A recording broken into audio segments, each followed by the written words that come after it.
우리가 이제 지난 시간에 사무엘 상하 역대상을 배웠습니다. 그죠? 그래서 통일 왕국 시대 1을 했단 말이에요. 자, 오늘은 통일 왕국 시대 2를 들어갈 거지만 미리 우리가 어디까지 왔는지 복습을 하고 그러고 넘어가도록 할게요. 자, 네. 자, 요거 자꾸 보이시죠? 그죠? 자, 제가 말할 때 여러분들이 계속 외우다시피 하시면 돼요. 그러면 여러분 것이 돼요. 자, 졸리지만 얼굴 한번 탁탁 치고, 그죠? 우리 청년들도 많이 졸릴 거예요. 그죠?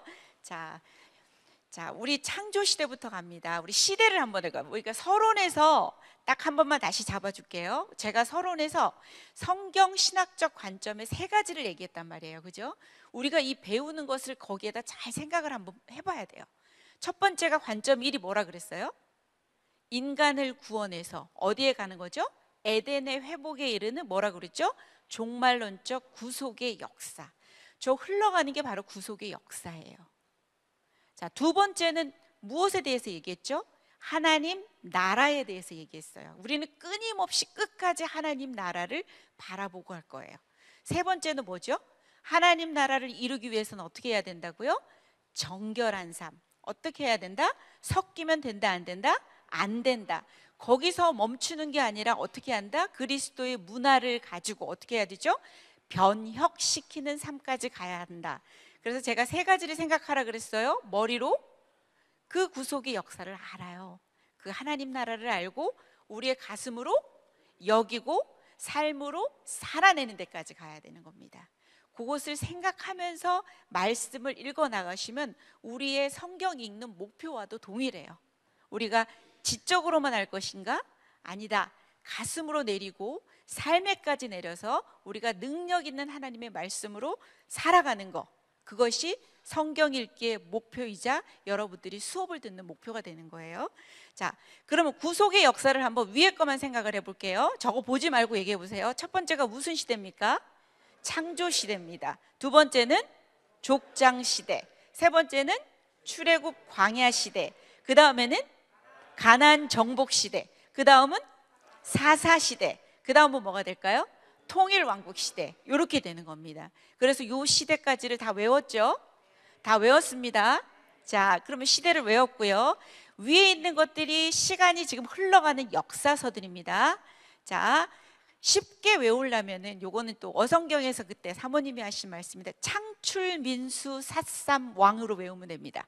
뭐라고요? 창출 민수 삿삼 왕. 그러면 우리가 오늘 배우는 데까지 끝나는 겁니다. 다시 갑니다. 창출 민수 삿삼 왕.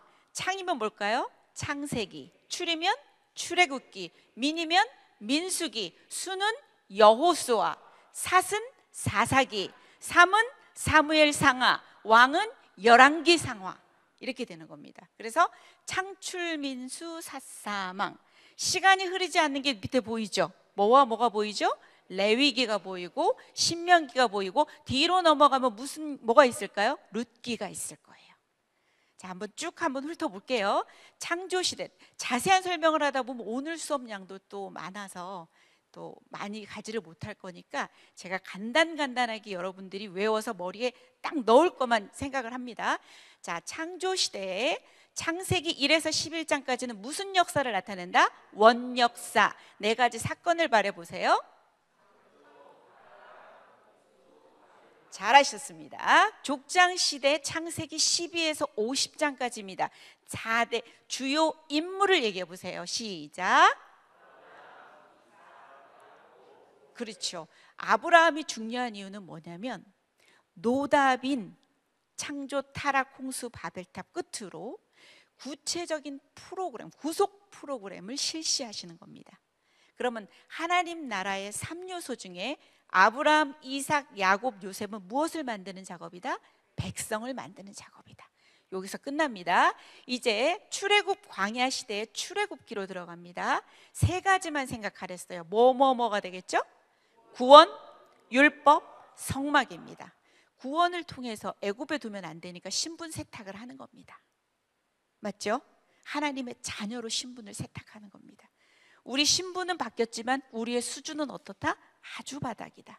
애굽에 찌들어 있고 세상에 물들어 있더라. 그래서 뭐다? 그 기준을 뭘 주시는 겁니까? 율법을 주시는 겁니다. 언약을 맺고 율법 주시고, 그럼에도 또 너희와 함께 너희와 동행하겠다 하시면서 무엇을 주셨다? 성막을 주신 겁니다. 자, 그 세 가지 머릿속에 들어갔죠. 자, 밑에 시간이 흐르지 않는 레위기는요, 성막을 끝으로, 성막에서는 무엇이 드려진다? 제사. 제사는 누구에게 가는 근거가 된다? 하나님께 가는 교제의 근거가 되는 게 바로 제사입니다. 그 다음에 내가 거룩하니, 내가 너희에게 거룩하니 뭐냐면, 거룩은 상태의 개념보다는 관계의 개념이 높습니다.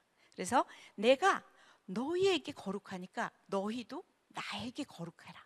그래서 앞에가 수직적인 거룩이라면 뒤에 정결한 삶에 대한 하나님의 지침은 바로 수평적인 거룩을 말하는 겁니다. 내가 거룩하니 너희도 거룩해라. 넘어갑니다. 출애굽 광야에서 이제 민수기로 넘어갑니다. 요거는 불순종과 지연이 되는 겁니다. 왜냐하면 가나안 땅에 금방 들어갈 수 있었는데 가나안 정탐 사건으로 인해서 인생 낭비가 되는 겁니다. 그죠? 자, 세 가지 장소를 생각하라 했어요. 어디까지 갑니까? 첫 번째, 어디에서 어디까지 간다? 시내산에서 가데스 바네아까지 간다. 요 세대는 무슨 세대다? 9세대가 되는 겁니다. 그죠? 출애굽 1세대, 광야 1세대가 되는 겁니다. 자, 두 번째는 전환기입니다. 어디에서 배회를 하게 되는 겁니까? 광야에서 40년간 인생 낭비를 하는 겁니다. 이제 끝났습니다. 세 번째, 가데스 바네아에서 어디를 가야 된다? 모압 평지로 가는 길입니다. 누가 들어갑니까? 누가 걸어갑니까? 누가? 출애굽 2세대가 가는 겁니다. 자, 이 출애굽 2세대에게 모세가 피 맺힌 절규로 유언을 외친 설교입니다. 거기 뭐다고요?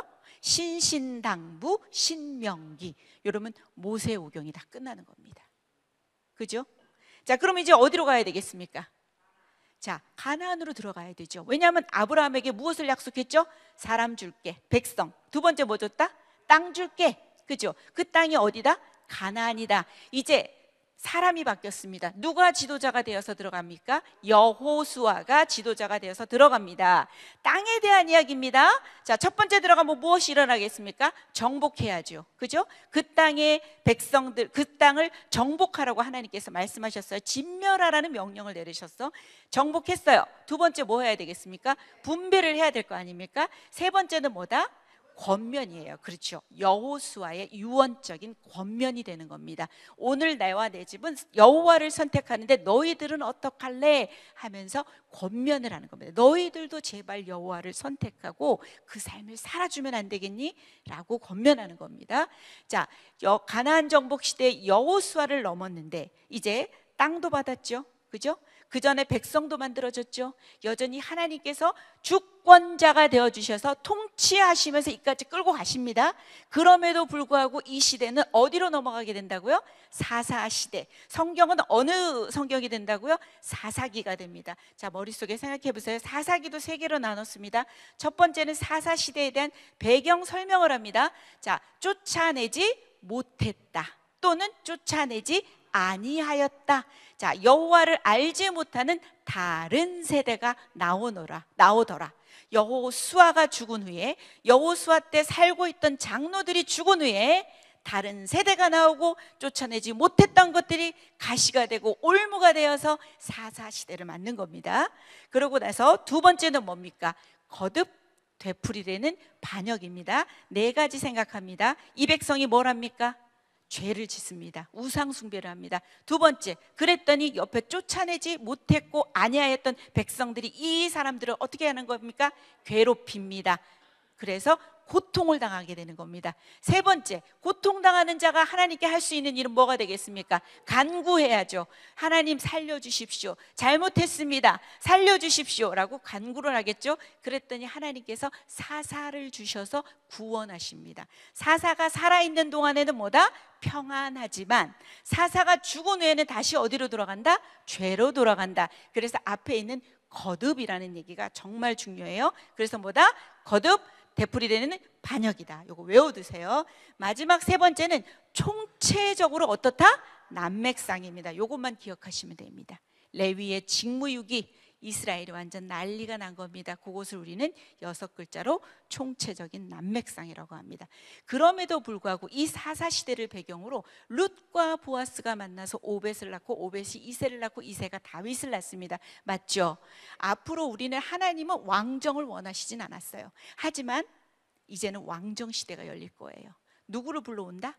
다윗을 불러옵니다. 하나님의 구속사가 흘러가야 하기 때문에 다윗을 불러옵니다. 그래서 룻기에서는 다윗을 불러오는 거예요. 이제 바야흐로 신정에서 왕정으로 넘어가게 됩니다. 그래서 우리가 사무엘상을 봤습니다. 사무엘상에서는 세 인물이 있다 그랬습니다. 누구죠? 사무엘, 그 다음에 사울, 그 다음에 다윗. 요 사무엘 요 시기는요 바로 신정에서 왕정으로 넘어가는 전환기가 되는 겁니다. 하나님은 원하시지 않았지만 이 백성은 왕 주세요. 제발 왕 좀 주십시오. 우리도 왕이 있어야 되겠습니다. 자, 그러면서 왕정으로 넘어가는 전환기, 초대 왕이 누가 됩니까? 사울이 됩니다. 처음은 겸손했으나 나중은 어떻게 되죠? 교만해져서 여호와의 영이 떠나고 악령의 지배를 받으며 결국은 나중에는 비참한 죽음으로 사무엘 상해 31장에서는 사울의 죽음으로 끝이 납니다. 그죠? 그다음에 두 번째 이제 그다음에 세 번째는 누구 인물이 나와야 되죠? 다윗입니다. 그죠? 다윗은 여기서는 왕은 아니에요. 뭐죠? 기름 부음을 받았고 지금 무슨 신세다? 도망자 신세다. 자, 기억이 나요?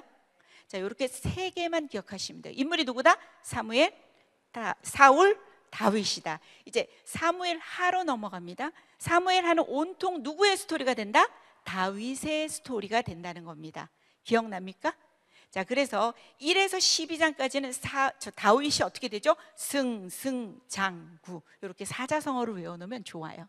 승승장구. 그런데 어떻게 되더라? 밧세바 사건을 이후로 뭐가 된다? 순환시대. 그런데 역대상하는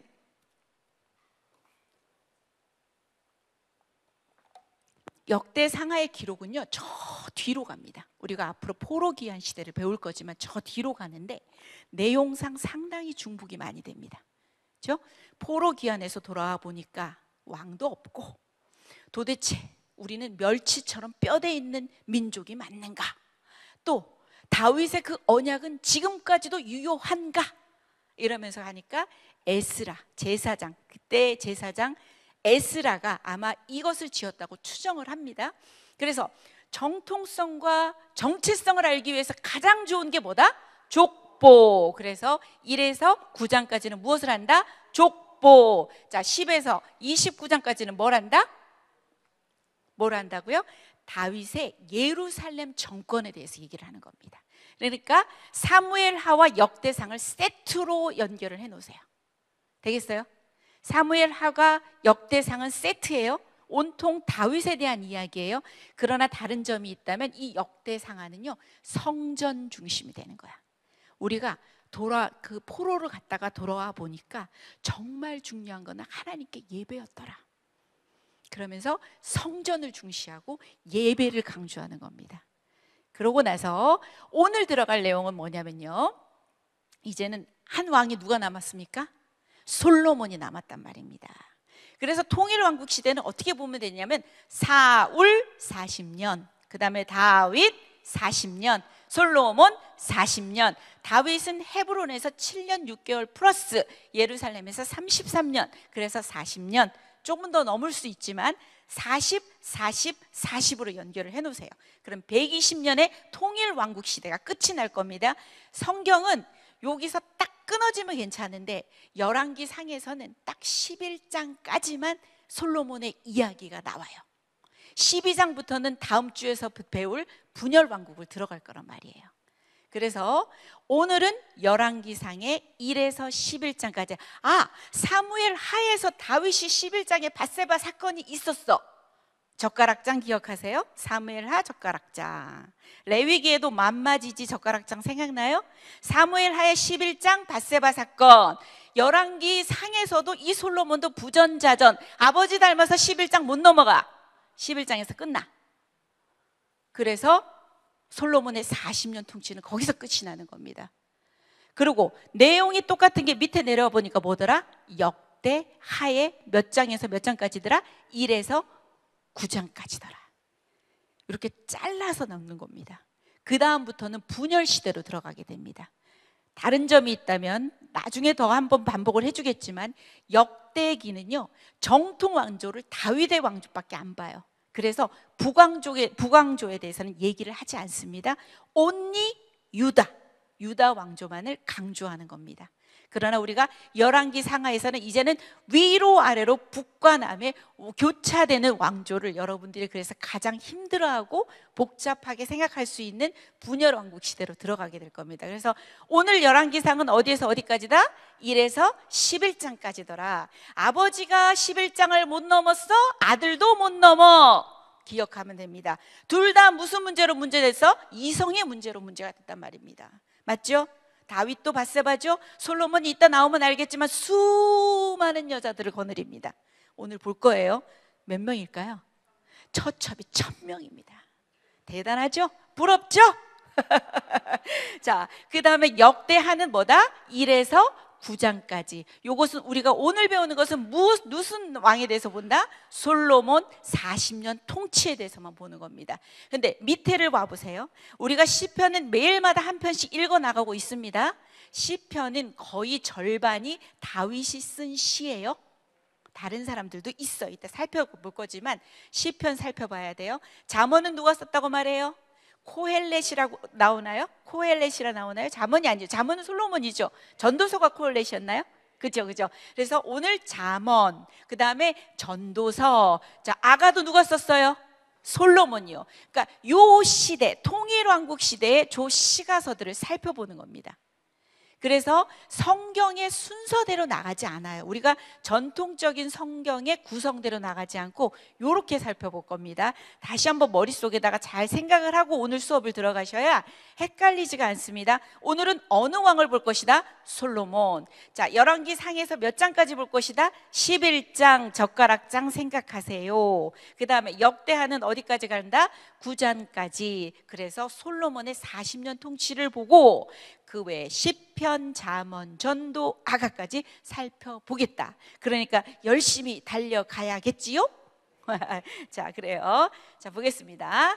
그 다음 이야기는, 자, 열왕기 상은요 오늘 배울 1에서 11장까지고 40년 통치예요. 저기까지가 바로 통일왕국 시대이기 때문에 밑에 있는 것은 다음 시간에 살펴볼게요. 그러면 되겠죠? 어차피 지금 가르쳐 주셔도 기억 못해요. 자, 두 번째 보면 이 핵심 구절도 분열에 대한 이야기 때문에 넘어갈 겁니다. 그래서 열왕기 상의 핵심 단어는 분열이 될 겁니다. 앞으로 어떻게 나눠질 거다? 이 통일왕국이 북이스라엘, 남유다 이렇게 나눠질 거거든. 그래서 열왕기 상의 12장부터의 내용이라고 보시면 될 것 같아요. 근데 오늘 우리는 솔로몬 통치만 통일왕국에서 볼 겁니다. 자, 1장에 들어갑니다. 다윗이 노쇠합니다. 이제 다윗이 나이가 들었겠죠, 그죠? 다윗이 나이가 들었고 몸이 늙고 몸이 차가워져서 이불을 덮어도 어떻다더라? 따뜻하지가 않은 거야. 누구를 데려다가 간호하게 했을까요? 처녀 아비삭을 데려다가 간호를 하게 합니다. 그러니까 아버지는 저렇게, 왕은 누워서 병들어서 누워 있고, 그죠? 노쇠해서 누워 있고, 그러니 후에 누가 왕이 될 건지 불안정하겠죠, 그죠? 자, 불안정합니다. 누가 이제 반란을 일으킬까요? 아도니아라는 사람이 반란을 일으킵니다. 아도니아가 누굴까요? 다윗의 넷째 아들이에요. 자, 아도니아. 머릿속에다 한번 잘 단어를 넣어보세요. 자, 스스로 왕이 되려고 합니다. 병거와 군사 조직과 호위병을 거느립니다. 그 다음에 군대 장관 요압은 누구 편입니까? 원래는 다윗의 편입니다. 요압이 들어오고 아비아달도 다윗의 편입니다. 제사장인데요, 그를 지지를 합니다. 그렇다니 군부와 제사장까지 장악했다고 판단을 하니까 내 세상이 되겠거니 하고 아도니아가 생각을 했겠죠. 자, 왕이 된 것처럼 사람들을 초대하고 잔치를 열었습니다. 자, 그 다음, 그런데 가만히 있을 수가 없잖아요. 자, 그때 선지자 누가 있습니까? 자, 다윗을 꾸짖었던 선지자 누구예요? 나단입니다. 나단과 밧세바는 누구입니까? 다윗의 아내입니다. 그죠? 다윗의 아내가 되죠. 그래서 지난주에 사람 인물들이 진짜 많이 나왔지만 오늘 다시 한번 잡아줄 테니까 여러분들이 한 번 더 생각을 한번 해보세요. 그래서 나단 선지자가 위기를 감지한 거, 이렇게 뒀다가는 아도니아가 왕이 될 것 같거든. 그래서 밧세바하고 이제 막 얘기를 한 거죠. 그러니까 먼저 밧세바가 다윗에게 가가지고 상황을 보고합니다. 뭐 이렇게 뭐라 그럴까요? 왕이시여, 당신께서 솔로몬을 왕으로 세우시겠다고 얘기하지 않으셨습니까? 하면서 이렇게 얘기하고 있을 때 나단이 또 모르는 척하고 쑥 들어와서 얘기를 하는 겁니다. 그러면서 하나님의 뜻을 바로잡기 위한 지혜로운 접근과 시도가 이루어집니다.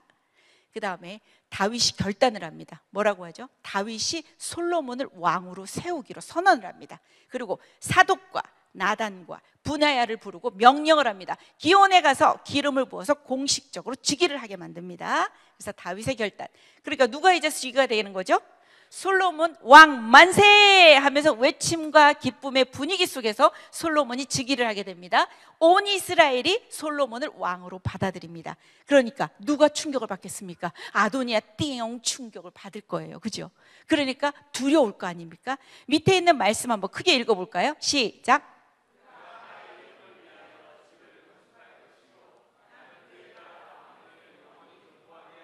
왕은 누가 세웁니까? 하나님이 세우시죠. 아도니아가 왕이 되려고 해도 인간이 세울 수 없는 겁니다. 왕은 하나님이 세우시는 겁니다. 자, 아도니아가 항복을 합니다. 제단불을 가서 잡습니다. 그리고 피신을 합니다. 그러면서 솔로몬은 조건부 용서를 합니다. 네가 충성을 하면 살려줄 거야. 자, 그림 볼까요? 이렇게 제단불을 잡는 겁니다. 이 의미는 뭐냐면 하나님의 은혜와 자비에 피신을 하는 겁니다. 그리고 절박하고 간절한 구원을 요청하는 겁니다. 조건부 용서했죠? 그러나 이따 어떻게 될 것 같아요? 아도니아 죽습니다. 볼 거예요. 다윗이 유언을 합니다. 첫째 절, 죽을 날이 임박합니다. 그의 아들 솔로몬에게 명령하여 이르되, 여러분들도 동일하게, 저도 동일하게 나이가 들고 죽을 날이 임박하면 우리 자녀들에게 이렇게 이룰 수 있는 날이 올 겁니다. 다윗은 솔로몬에게 어떤 말을 하였을까? 2절에 보면 뭐라고 하죠? 무엇이 되라? 대장부가 되라. 자, 3절에는 뭘 얘기할 것 같아요? 한번 읽어보실래요? 시작.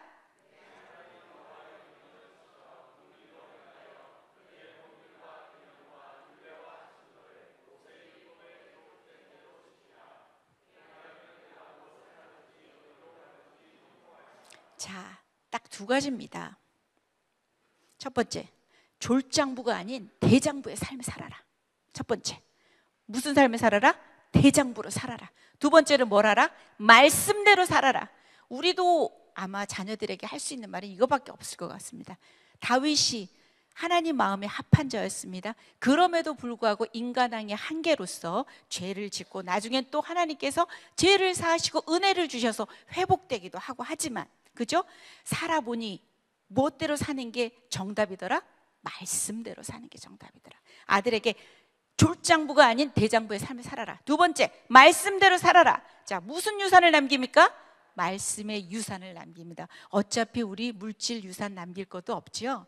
자, 말씀으로 유산을 남겨야죠. 우리도 지금 그렇지 않습니까? 우리도 말씀으로 살아내려고 애쓰고 또 힘들어하고 이런 것들이 나중에 자녀들에게, 우리의 모습을 보고 자란 자녀들이 말씀대로 산 부모님들을 쫓아서 말씀의 유산을 남기는 부모님들의 그 유언들을 듣게 될 때, 그런 것들도 저도 또한 동일하게 이런 말씀의 유산들을 남기면 좋겠어요. 자, 솔로몬 이제 숙청 작업 들어갑니다. 첫 번째, 누구를 심판하라? 요압 심판하라. 아까 요압이랑 누가 붙었다 그랬죠? 아비아달이 붙었습니다. 두 번째, 누구 심판하라? 시므이. 우리 시자 많이 배웠어요 그때, 그죠? 시므이 심판해요. 세 번째, 누구 추방시키나?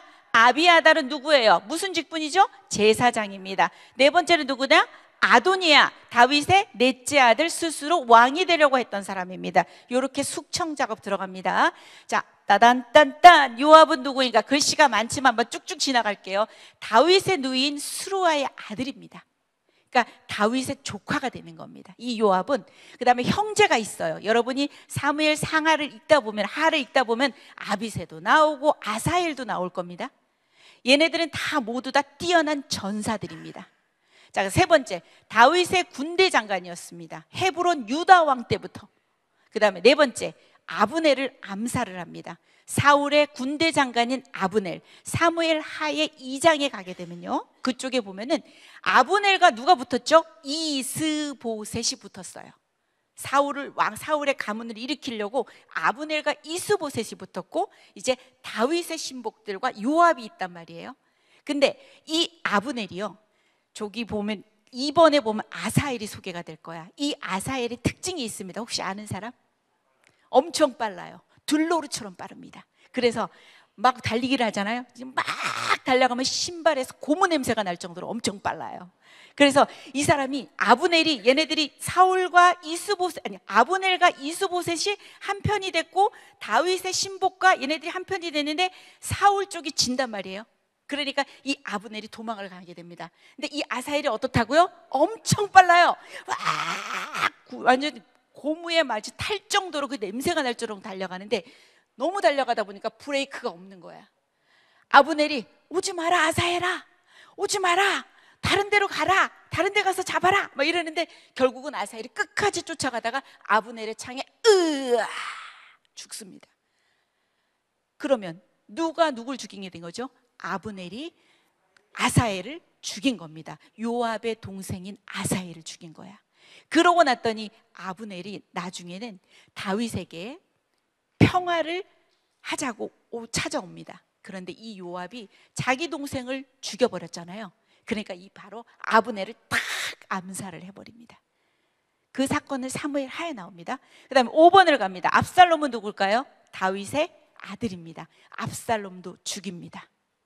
자, 그 다음에 6번에 아마사가 있습니다. 이 아마사는 압살롬과 한편이 되었던 사람입니다.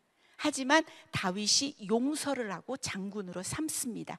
요압도 상당히 정치적인 인물입니다. 엄청 충성도 많이 하지만 아주 교만하고 뜻대로 자기 야망이 있고 이랬던 사람이라 아마사를 장군으로 삼았는데, 이 요압이 또한 아마사를 죽이고 자신의 위치를 되찾아 버립니다. 그 다음에 누구를 지지했다? 이 요압은 아도니아를 아까 지지했다가 나오죠. 그죠? 솔로몬 편에 안 섰습니다. 8번 보십시오. 얘는 상당히 충성된 자였습니다. 요 다윗에게. 그죠? 다윗에게는 상당히 충성된 자였는데 때로는 왕의 뜻과 하나님의 뜻을 종종 거스렸단 말이에요. 아주 야망이 있었고 교만했던 사람입니다. 이게 바로 요압입니다. 여러분들이 이런 걸 생각을 하고 사무엘 상하를 보면 더 볼 수가 있을 거예요. 시므이는 누굴까? 시므이는 딱 한번 뭘 생각하면 돼요? 저주했던 사람 생각하면 되는 겁니다. 다윗이 피난길에 올랐을 때 베냐민 지파 게라의 아들입니다. 다윗에게 저주를 합니다. 피난 갈 때 다윗을 따라가면서 흙 던지고 저주하고, 너 때문에 우리 사울 왕족이 다 망했다 이러면서 돌을 던지고 저주했던 사람입니다. 그러나 돌아왔을 때 다윗은 시므이를 용서합니다. 그죠? 그가 죄를 뉘우치고 사죄하고 용서를 빌었기 때문에. 그러나 무죄한 자로 여기지 말라고 다윗은 얘기합니다. 나중에 이야기가 나오지만 예루살렘을 떠나지 말라고 하는데 3년 정도가 지나서 예루살렘을 명령불복종으로 죽임을 당합니다. 시므이도 죽임을 당합니다. 시므이 숙청됩니다. 아도니아도, 이제 아도니아가 아까 전에 제단불 잡았잖아요. 그죠? 근데 뭐래요? 아도니아가 밧세바에게 뭘 요청하냐면 수냄 여자 아비삭을 저에게 주십시오. 아비삭이 누군데요? 다윗의, 그죠? 다윗의 첩이잖아요. 1장에 나왔던 처녀 아비삭 생각나요? 그랬더니 솔로몬이 밧세바에게 뭐라고 얘기하냐면, 그를 위하여 왕권도 구하시지 그러세요. 그를 위하여 요압과 아비아달을 위해서도 구하시지 그러세요. 이러면서 아도니아 죽음에 처하게 됩니다. 자, 그래서 아비아달은 이제 어떻게 되냐면 아히멜렉의 아들입니다. 이것도 사무엘 하에 나오는 내용입니다. 다윗이 피난길에 올랐을 때 노비라는 곳에 가서 제사장 아히멜렉에게 만나서 거룩한 떡도 얻어먹고 그랬던 사건들이 기억이 납니까? 거기에 있었는데 다 죽여버립니다. 에돔 사람 도액이 가가지고 전부 다 죽여버리는데 남았던 사람이 누구냐? 살아남았던 사람이 누구냐? 아비아달입니다. 그래서 다윗에게 피신하여 함께 도망다니며 제사장이 되었고 다윗과 동행했던 사람인데, 이 사람이 어느 편에 서게 됩니까? 솔로몬의 편에 안 서고 누구 편에 쓴다? 반대편에 가서는 거예요. 아도니아 편에 서는 거죠. 그래서 이 사람은 그래도 다윗에게 충성했던 제사장이잖아요. 자, 죽이지는 않고 어디로? 이제 아나돗으로 추방을 시켜버립니다. 자, 그래서 한번 읽어볼까요? 시작.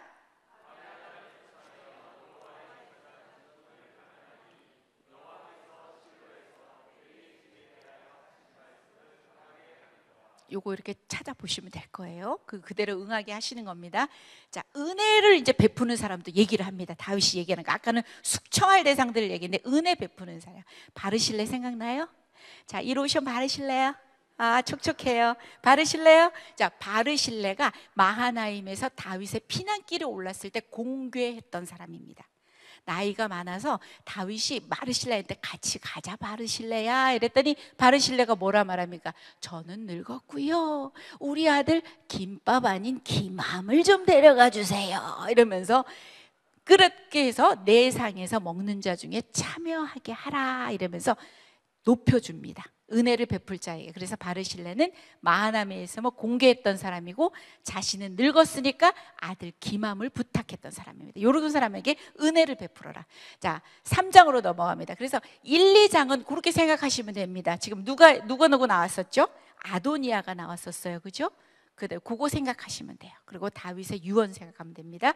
3장은 이제 솔로몬이 지혜를 구합니다. 왕이 제사하러 기브온으로 가서 제단에 1천 번제를 드리는 겁니다. 여호와께서 이제 솔로몬의 꿈에 나타나십니다. 뭐라고 말할 것 같아요? 하나님이 하예요. 뭐래요? 내가 내게 무엇을 줄꼬 너는 구하라. 여러분 구하라면 뭐 구하실래요? 하나님 100억 좀 주세요. 하나님 위에 몸 바쳐 쓰겠습니다. 이거 아니고, 그죠? 그건 저예요. 자, 무엇을 주십니까? 백지수표를 주십니다. 뭐든지 가능한 백지수표를 주시는 거예요. 솔로몬은 무엇을 구했습니까? 자, 읽어볼까요? 시작. 누가?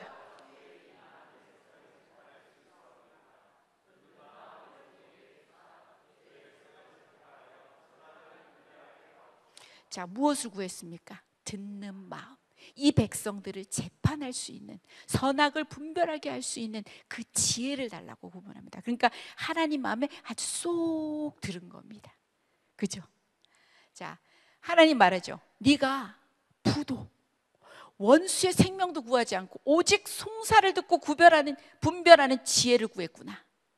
내가 네가 구하지 않은 부귀와 영광 모든 것 주겠다.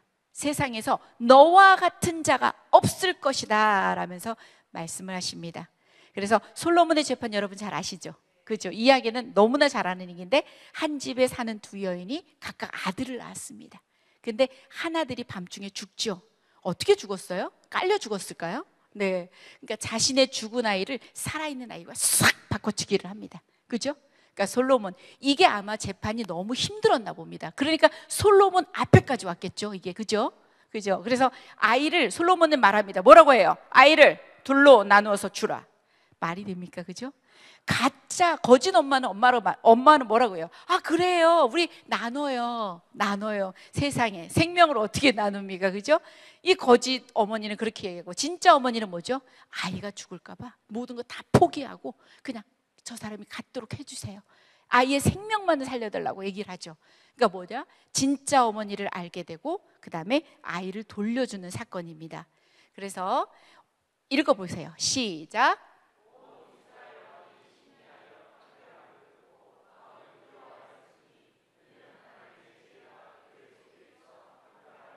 자, 인간의 지혜입니까? 누구의 지혜입니까? 하나님의 지혜라고 열왕기상 3장 28절 끝에 그렇게 말씀을 합니다.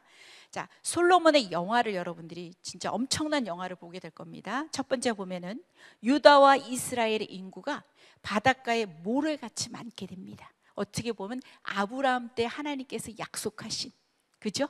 저 하늘의 무별과도 같고 바다의 모래와도 같이 이 백성들을 만들게 하겠다. 마시고 즐거워하였고, 백성에 대한 축복입니다. 두 번째, 솔로몬이 그 땅 얘기 나와요. 이 모든 땅들, 모든 나라를 다스림으로 솔로몬이 사는 동안에 그 나라들이 조공을 바쳐 섬겼더라. 땅에 대한, 영토에 대한 축복도 있습니다. 그 다음에 솔로몬이 사는 동안에 유다와 이스라엘이 단에서 부엘에서 보면 뭐냐면 할라에서 백두까지입니다. 저 아래에서 끝까지 각기 포도나무 아래와 무화과나무 아래에서 평안히 살았더라. 하나님의 복입니다. 그렇죠. 제가 통치는 복과 어떻게 보면 동전의 양면과도 같다는 겁니다. 이 정도로 하나님께서 솔로몬의 이 시대에는 백성과 영토와 통치에 대한 모든 것들에 대한 복을 정말 너무나도 넉넉히 주셨습니다. 자, 5장에 넘어가게 됩니다. 이제 성전 건축을 준비합니다. 누가 준비를 해놨죠? 미리 아버지 다윗이 준비를 해놨는데 왜 못 짓는다고 했습니까? 피를 많이 흘렸고 전쟁을 했다 그랬어요. 아버지는 이것을 지을 수 있는 모든 분위기들을 다 마련해 놓은 것입니다. 옆에 있는 모압이든 암몬이든 모든 족속들을 전부 다 자기 그런 나라로 들고 오게 하고 이제 모든 조건들을 준비를 해놓은 거죠. 성전 건축을 준비합니다. 이제 내 하나님 여호와께서 내게 사방에 태평을 주심에 원수도 없고 재앙도 없도다. 그러면서 내가 너를 이어 내 자리에 오르게 할 내 아들 그가 내 이름을 위하여 성전을 건축하리라 하신 대로 이제 솔로몬이 성전을 건축하려 하오니, 자, 6장 봅니다. 성전을 건축합니다.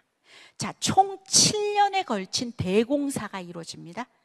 자, 금으로 입힌 내부. 자, 백향목은 아주 귀한 나무입니다. 레바논 백향목 생각나죠?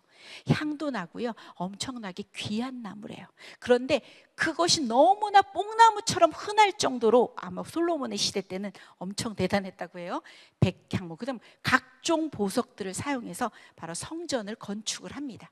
자, 그다음에 8장에 자, 이제 무엇이 옮겨지게 됩니까? 언약궤를 성전으로 옮기게 됩니다. 다윗성에서 이제 새롭게 지어질 새 성전으로 옮기게 되고요. 제사장들이 궤를 지성소에다 드리고 그 순간 여호와의 영광이 성전에 아주 가득하게 되어서 제사장이 그 구름으로 말미암아 능히 서서 섬기지 못하였으니 이는 여호와의 영광이 여호와의 성전에 가득함이었더라. 너무 하나님께서 기쁘신 것 같아요. 그죠? 자, 솔로몬의 감사와 찬양이 나옵니다. 자, 하나님은 언약을 지키시는 분이십니다 라고 찬양을 합니다. 다윗에게 약속한 성전 건축의 성취를 선포를 합니다. 자, 솔로몬의 봉헌 기도, 솔로몬의 기도가 되게 중요한데 여러분 성경에도 이렇게 쫙 나와 있는 기도인데요. 첫 번째, 하나님은 하늘과 땅에 계신 유일하신 분이십니다. 아멘. 네. 두 번째, 성전은 하나님의 거처가 아니라 하늘에서 기도를 들으시는 곳이다. 하나님이 상천하지의 하나님께서 그 성전에만 거하시겠냐 말씀입니다. 그죠? 참으로 하나님이 땅에 하늘과 하늘들의 하늘이라도 주를 용납하지 못하겠거늘, 그죠? 하늘에서 기도를 들으시는 곳이다. 세 번째, 이스라엘이 죄를 지을 때 이 성전을 향해서 기도하면 용서해 달라고 이렇게 간구를 합니다. 기도를 하고요. 네 번째, 이방인조차도 성전을 향해 기도하면 들어달라고 요청을 합니다. 그 다음에 다섯 번째, 전쟁, 포로, 재난 속에서도 하나님께 돌아오면 응답해 달라는 간절한 호소를 합니다. 여러분들이 이거 끝나고 가셔서 한번 그 기도를 쭉 한번 읽어보십시오. 감동입니다. 멋진 기도입니다. 자, 성전 낙성식에 드린 번제 제물을 보십시오. 솔로몬이 소가 몇 마리래요? 22,000마리가. 그 다음에 양은 몇만 마리래요? 12만 마리가. 8장 63절에 이렇게 기록이 돼서 어마어마한 그런 제물들이 드려지고요. 엄청나게 아마 크게 이야기들이 소개가 될 거예요. 자, 그 다음에 이제 8째 달에 이제 7째 날까지 하고 8째 날에 솔로몬이 백성을 이제 돌려보냅니다. 백성이 왕을 위하여 축복을 하고 자기 장막으로 돌아가는데 여호와께서 그의 종 다윗과 그의 백성 이스라엘에게 베푸신 모든 은혜로 말미암아 기뻐하며 마음에 즐거워하였더라 라면서 열왕기상을 맺습니다. 이렇게 8장에서 자, 하나님이 거기에 대한 응답을 하시는데요. 축복을 주시는 겁니다. 자, 여호와께서 전에 기브온에서 나타나신 같이 다시 솔로몬에게 나타나셔서 저기 한번 읽어보세요. 시작.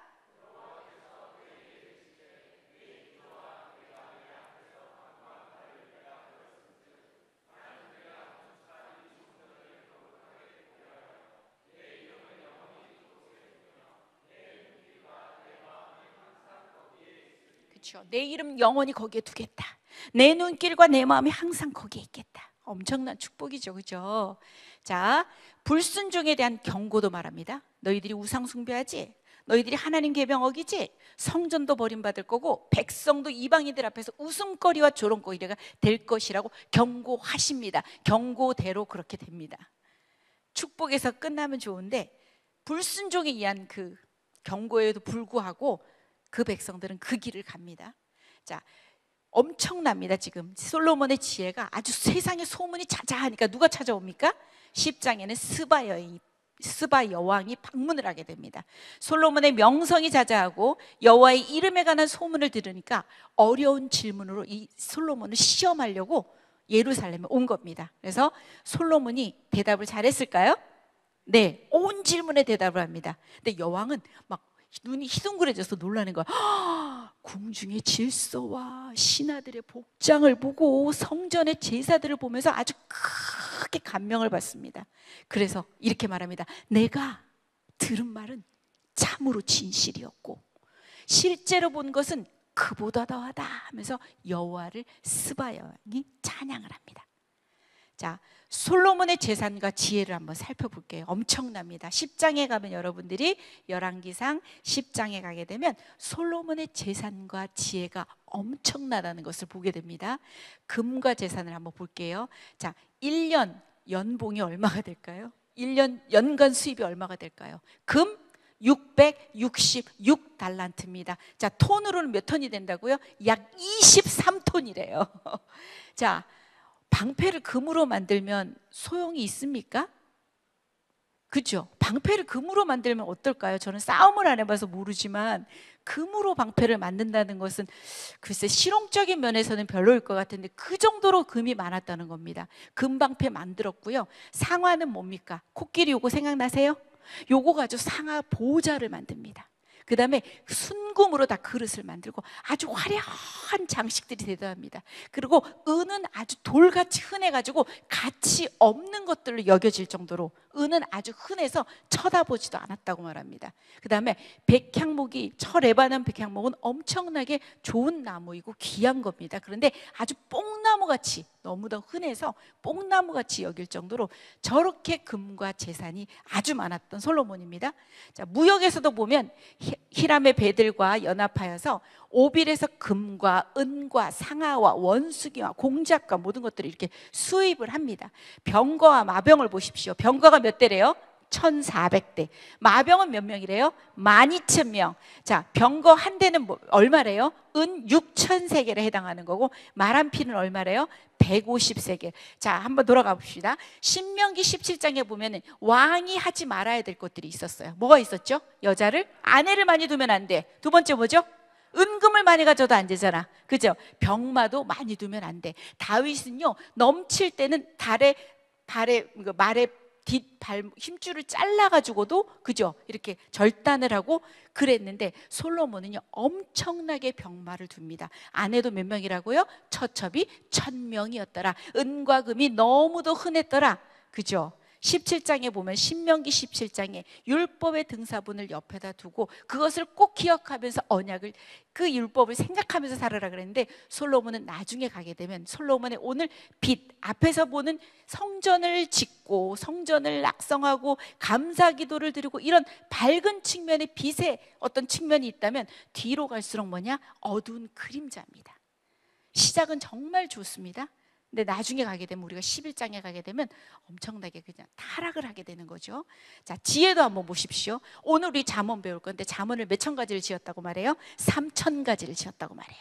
노래는 몇 편을 지었대요? 1005편을 지었다고 말해요. 자, 동식물에 대한 이름 갖다 대면 모르는 게 없을 정도로 전부 다 아주 뛰어나서 모든 것을 맞출 정도로 지혜가 엄청났다고 합니다. 이 솔로몬의 부귀와 영화와 지혜와 모든 것들은 타의 추종을 불허할 만큼 아주 세상에서 최고였다는 겁니다. 그런 솔로몬이 나중에 노년기에 가서 헛되니 이게 바로 뭘까요? 전도서가 되는 겁니다. 다 누려봤는데 아무 소용이 없더라. 그 전도서 오늘 배울 거거든요. 자, 그 다음에 자, 이제 11장입니다. 우리가 배가 부르잖아요. 시간이 많잖아요. 돈이 많아요. 그럼 우리 뭐 할 것 같아요? 죄지어요. 하나님 이 솔로몬의 마음이 여호와를 떠납니다. 다윗이 사무엘하에서 11장에서 누구와 사건이 있었다? 밧세바. 사무엘하의 11장을 못 넘어가는 다윗, 열왕기상의 11장을 못 넘어가는 그 아들 솔로몬. 둘 다 무슨 문제에 걸렸다? 여자들의 문제에 걸렸다. 솔로몬의 타락입니다. 이방 여인들과 결혼을 한다는 얘기는 아마 국방에 대한 문제도 있을 것 같아요. 그죠? 내가 부인을 데려오면서 그쪽에 대한 것들도 생각을 하고 어떤 그런 것들이 있겠죠. 계약도 있겠고. 그러니까 이방 여인들과 결혼을 해서 아주 만국의 우상 박람회장을 만들어 버립니다. 자, 그래서 솔로몬 왕이 바로의 딸 외에 이방의 많은 여인을 사랑합니다. 저쪽에서 암몬 여인이 그러면 알았죠 그러고 이쪽에서 에돔이 나도 그러면 알았어 그래 모든 것들을 다 허락합니다. 콧소리 조금 내고 시돈이 오빠 이러면 또 하고 헷 여인이 또 그러고 이방의 모든 그 여인들을 정말로 사랑해서 그 여인들이 올 때 무엇을 가지고 온다? 우상들을 가지고 옵니다. 그래서 여러분들이 11장에 보면 몰렉 다양한 그 아스다롯 이러면서 다양한 우상들이 다 소개가 되는 걸 볼 겁니다. 자, 부인을 한번 봅시다. 자, 처가 몇 명? 700명. 첩이 몇 명? 300명. 합이 몇 명? 1000명. 그래서 전도서 7장 28절에 가잖아요. 이 1000명의 여자들을 거느렸는데도요, 자기가 찾지 못했다고 나와요. 그 여인들을 그렇게까지 1000명씩이나 했는데도 그 안에서 진정한 사랑은 못 찾나 봐요. 자, 그 다음에 마음이 하나님께로부터 떠납니다. 아내들의 우상숭배, 그럼 알았어 해줄게 이러고 그죠? 그들을 위해 알았어 산당 짓고 분향도 하고 만국 우상 박람회장을 만들어버린 솔로몬. 나이가 많을 때 그의 여인들이 그의 마음을 돌려서 다른 신들을 따르게 하는 겁니다. 그러니까 왕의 마음이 누구의 마음과 같지 않은 겁니까? 다윗의, 아버지 다윗의 마음과 같지가 않는 거야. 그러니까 여호와 하나님 앞에서 온전하지 못하였다고 얘기가 나오고, 그다음 6절에 가게 되면 여호와의 눈앞에서 악을 행했다고 나옵니다. 아버지 다윗이 여호와를 온전히 따른같이 따르지 아니하였다고 6절에 소개가 됩니다. 자, 그 다음에 하나님의 진노와 경고가 나옵니다. 11장에는 내용들은 이렇게 많지는 않지만 많은 내용들이 있습니다. 자, 2번이나 나타나서 경고하십니다. 그럼에도 불구하고 명령을 지키지 않습니다. 그래서 선지자 아히야가 나오고 여로보암 이야기가 나올 텐데요, 왕국을 찢겠다. 이게 바로 그 다음 시대에 오는 게 무슨 시대가 될 것 같아요? 분열 왕국 시대가 되는 겁니다. 왕국을 찢겠다. 그리고 그의 신하는 누구냐면 여로보암입니다. 여로보암이 그 솔로몬의 신하였거든요. 찢어서 그에게 주겠다고 선언을 합니다. 그 다음에 다윗을 생각해서 그 벌을 솔로몬의 아들 시대까지는 유예하겠다라고 얘기를 하는 겁니다. 자, 솔로몬의 대적자들이 등장을 하게 됩니다. 첫 번째 하닷이라는 사람, 내용을 그냥 보시면 될 것 같아요. 두 번째는 르손, 세 번째 여로보암을 보세요. 반역을 예고합니다. 이 사람은 에브라임 지파였고요, 솔로몬의 건축 책임자였습니다. 이 사람이 이스라엘 지파를 다스리게 될 것이라고 조금 전에 얘기했었죠. 선지자 아히야를 통해서 예언을 하게 됐고, 여로보암이 애굽으로, 그 사실을 한 솔로몬이 여로보암을 가만두지 않겠죠. 그러니까 얘가 애굽으로 도망해서 시삭 왕 밑에서 피신하여 있다가 다음 주에 되면은 이 사람이 등장을 하게 됩니다. 자, 그래서 이렇게 나옵니다. 그래서 1에서 11장까지가 누구의 이야기다? 솔로몬이다. 그것만 기억하시면 됩니다. 통일왕국 시대는 3명의 왕이 있었습니다. 첫 번째 누구다? 사울왕의 40년, 그 다음에 다윗왕의 40년, 그 다음에 솔로몬의 40년. 성경은 사무엘 상하와 하의 세트인 역대상과 열왕기 상으로 넘어갔더니 11장까지 아버지 11장 못 넘기니 자식도 못 넘기더라 솔로몬. 그 다음에 역대하의 9장까지가 솔로몬의 40년 통치로 바야흐로 통일왕국 120년의 시대가 끝나는 겁니다. 자, 머릿속에 들어오세요?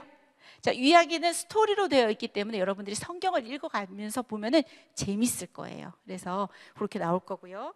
이제 그 다음 나오는 게 뭐냐면 오늘 할 내용들이 참 많습니다. 자, 시편입니다. 자, 시편이에요. 바로 이어서 들어가겠습니다. 개요입니다. 자, 시편의 주제가 뭐가 될 것 같아요? 할렐루야. 자, 그 뜻이 뭐예요? 하나님을 찬양하라. 핵심 구절 크게 읽겠습니다. 시작. 네, 150편 6절에 해당하는 말씀입니다. 핵심 단어는 뭐가 된다? 할렐루야. 이스라엘 백성들의 찬송가입니다. 할렐루야. 자, 시편은 많은 강의 바다로 흘러와 합쳐지듯이 많은 저자들의 시들이 모여서 이루어진 바다와 같습니다. 우리 통큰통독에 있는 내용들을 제가 간추려서 옮겨놓은 겁니다. 저자는 다양합니다. 누가 있을까요? 다윗이 있고요. 또 누가 있을까요? 모세도 있었고 또 솔로몬도 있고 또 에스라도 있고 또 아삽도 있습니다. 시간은 모세에서 포로기까지 가면 거의 한 약 1000년 동안의 기록들이 있어요. 1000년 동안의 시간들. 그 다음에 주로 다윗과 솔로몬 시대의 기록이 됩니다. 자, 그 다음 3번. 그 진리성은요 아예 시간과 공간을 뛰어넘습니다. 그리고 유대의 전통에 의해서 쓰여졌지만 모든 사상과 문화와 인종적인 한계를 뛰어넘는 시이자 기도문입니다. 이게 시편입니다. 여러분 요거를 여러분 책으로 한번 가볼게요. 자, 책의 233쪽을 한번 보세요. 여러분 통큰통독의 233쪽을 보고 여러분 성경책을 시편을 한번 확인을 해보세요. 요거는 한번 찾아가면서 제가 한번 볼게요. 시편을 한번 보세요. 자, 5권으로 구성이 됩니다. 우리가 눈으로 확인할 거예요. 우리가 아무리 많이 시편을 봤는데 아, 이렇게 5권으로 나눠져 있었어? 이거 아마 오늘 처음 보게 되실 겁니다. 한번 보세요. 자, 여러분 책의 233쪽입니다. 똑같은 걸 제가 저기다 이렇게 적어 놓은 겁니다. 자, 1권은 1에서 41편까지입니다. 자, 총 편수가 41편이 되고요. 송영 부분을 찾겠습니다. 41편의 3절, 31절로 한번 가보세요. 13절로 가보세요. 잘못 나왔습니다. 13절입니다. 41편의 13절로 한번 가보세요. 41편의 13절. 자, 읽겠습니다. 시작.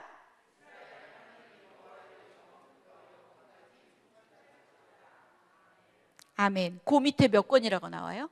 제2권이라고 나옵니다. 자, 2권은 42편부터 72편까지 갑니다. 72편으로 올라가, 쭉 한번 넘어가 보세요. 72편으로 가겠습니다. 자, 송영은 72편 18절 19절입니다. 거기 한번 볼게요. 여러분 성경책으로 보세요. 여기는 지금 말씀은 안 나옵니다. 18절 19절 같이 한번 읽어볼까요? 18절 시작.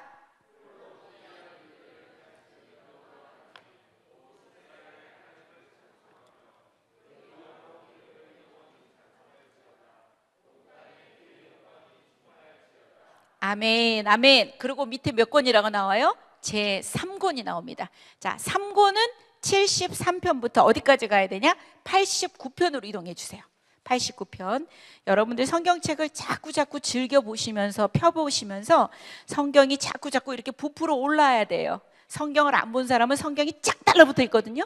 부풀어 올라야 돼요. 이렇게 쫙 부풀어 올라야 돼. 계속 봐야 되는 거야. 그 정도로. 자, 89편에 52절로 한번 가보세요. 송영입니다. 52절 찾았어요? 자, 읽어봅시다. 시작. 자, 그 밑에 뭐라고 나와요? 제4권이 나옵니다. 자, 4권이에요. 4권은 106편까지 가겠습니다. 106편 48절이 송영이 나올 거예요. 106편으로 가보세요. 제가 소그룹을 할 때는 성경을 진짜 많이 찾거든요. 근데 여기 이렇게 서게 되니까 성경을 자주 찾지도 못하는 것 같아요. 오늘은 그래도 시편을 한번 보는 겁니다. 48절로 가서 한번 송영을 크게 한번 읽어보겠습니다. 시작.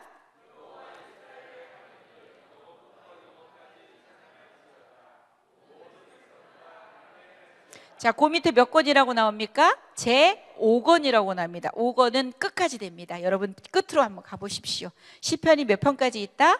150편까지 있다. 송영은 1절부터 끝까지 우리가 한번 큰 소리로 읽어보도록 하겠습니다. 150편 찾아보세요. 자, 150편 끝입니다. 시편의 끝입니다. 자, 1절부터 6절까지 크게 한번 맞춰서 읽어보겠습니다. 시작! 할렐루야! 그의 성소에서 하나님을 찬양하며 그의 권능의 궁창에서 그를 찬양할지어다.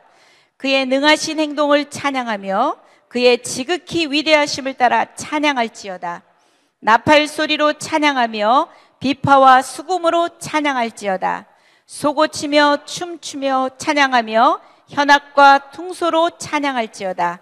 큰 소리 나는 제금으로 찬양하며 높은 소리 나는 제금으로 찬양할지어다. 호흡이 있는 자마다 여호와를 찬양할지어다. 할렐루야. 이렇게 시편은 5권, 제5권으로 이렇게 구성이 되어 있고, 요 끝에 보면 모세오경과 비교인데 유대 사람들에게 모세오경은 상당히 중요합니다. 그래서 이렇게 아마 이렇게 구분을 해놓은 것 같아요. 그래서 시편 이렇게 구성이 된다는 걸 기억을 했어요. 아, 시편이 150편인데 총 5개의 권으로 이렇게 구분이 됐었구나 봅니다. 시편의 구성입니다. 다윗의 시가 몇 개래요? 73개. 자, 모세의 시는 몇 개래요? 1개. 솔로몬은 2개. 고라 자손들의 시는 몇 개래요? 10개. 자, 아삽의 시는요?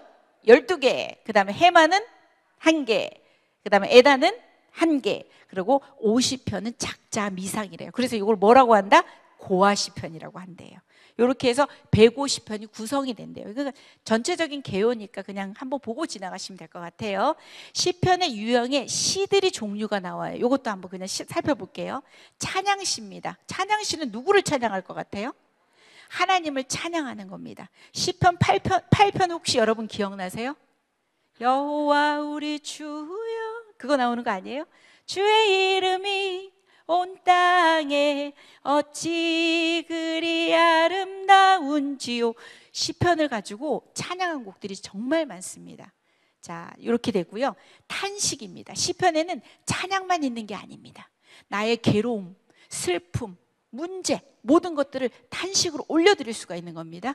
하나님께 도움을 요청하기 위해서 부르짖는 겁니다. 개인과 국가의 위기 상황을 알리고 구원을 간구하는 겁니다. 여러분들이 이런 것들도 한번 영상을 보시면서 나중에 한번 시편을 찾아보시면서 아, 이런 게 탄식시구나 라고 알면 돼요. 찬양시, 탄식시. 그다음에 세 번째는 감사의 시도 있다. 그죠? 감사의 시 당연히 있겠죠. 보살피시고 구원에 대해서 내가 감사하고, 기도 응답해 주신 것에 대해서 감사하고, 나의 탄원이 응답받았음을 감사하고, 감사시가 있더라. 또 지혜시도 있습니다. 시편 1편과도 같이 의인의 길과 악인의 길, 뭐 이런 것들에 대한 거, 번영과 그런 신전농전 질문도 들어가고, 의로운 자와 악한 자의 대비 등 교육적인 의도를 가진 시인 지혜시가 또 있다는 것도 여러분이 알아두시면 되고요. 그래서 찬양시, 탄식시, 감사시, 지혜시, 그 다음에 왕의 시도 있습니다. 시편에는 메시아를 알리는 것이 진짜 많이 나옵니다. 그죠? 그래서 신약에 가서도 보면 시편을 많이 인용을 하게 됩니다. 그래서 다윗 왕이나 메시아에 대한 시가 나옵니다. 왕의 통치나 승리나 기름 부음 등에 대한 것들이 나옵니다. 그래서 시편 2편에도 보면 너는 내 아들이라 오늘날 내가 너를 낳도다 이러면서 그 제왕시에 대한, 메시아에 대한 그런 것들이 많이 있습니다. 자, 고백도 있습니다. 심지어 불평하는 시도 있습니다. 자, 예배 시에 우리는 모든 것을 가져갈 수 있습니다. 맞죠? 여러분들이 예배 때 많은 슬픔, 괴로움, 그 다음에 탄식, 뭐 모든 것들을 가져와서 이것들을 모두 우리가 하나님 앞에 전부 가져갈 수 있는 겁니다. 그래서 시편은 죄를 깨닫고 괴로워하며 낙심한 그리스도인들에게 커다란 격려의 원천이 됩니다. 그래도 내가 상황은 진짜 이렇게 너무 혼란스러워, 내가 이 자리에 와서 말씀을 보겠다고 이 자리에 앉아있지만 내 상황은 정말 혼란스럽거든. 그렇지만 그럼에도 불구하고 나는 그분을 찬양하겠노라고 선포하는 겁니다. 다윗이 아비멜렉 앞에서도 미친 척하면서 끄적거렸으나 그럼에도 불구하고 하나님 앞에 찬양하며 기도하며 나아갔던 것처럼 상황은 혼란스럽지만 그럼에도 불구하고 나는 여호와를 찬양하겠노라 주님께 맡겨드립니다. 시편은 노래이면서 뭐다? 기도가 되는 겁니다. 그래서 시편은 읽혀지는 것이 아니라 뭐다? 사용되어야 되는데 여러분이 자꾸 사용하셔야 됩니다. 그래서 제가 1편씩 매일마다 읽으라는 얘기는 그것을 읽고 기도로 마치시면 될 것 같아요. 그 다음에 기도와 찬양은 뭐다? 입술이 아니다 뭐다? 행동이어야 된다. 그죠? 그래서 여러분들도 우리 영광송으로 이 찬양 불렀었잖아요. 이것도 찬양시입니다. 예루살렘아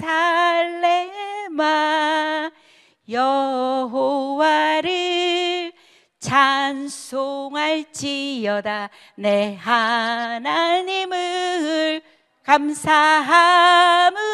감사함으로 그 앞에 나아가 주 임재 앞에 경배해 이러면서 우리 영광송 불렀잖아요. 같이 다음에도 뭐 기회가 되면 음악도 막 들으면서 찬양하면 너무 좋을 것 같아요. 그죠? 우리 주는 위대하시며 능력이 많으시다. 인자는 영원하시다. 그죠? 별들에게 이름도 붙이시고 또 구름으로 비를 준비하시고 여호와 찬양시를 한번 제가 이렇게 넣어본 겁니다.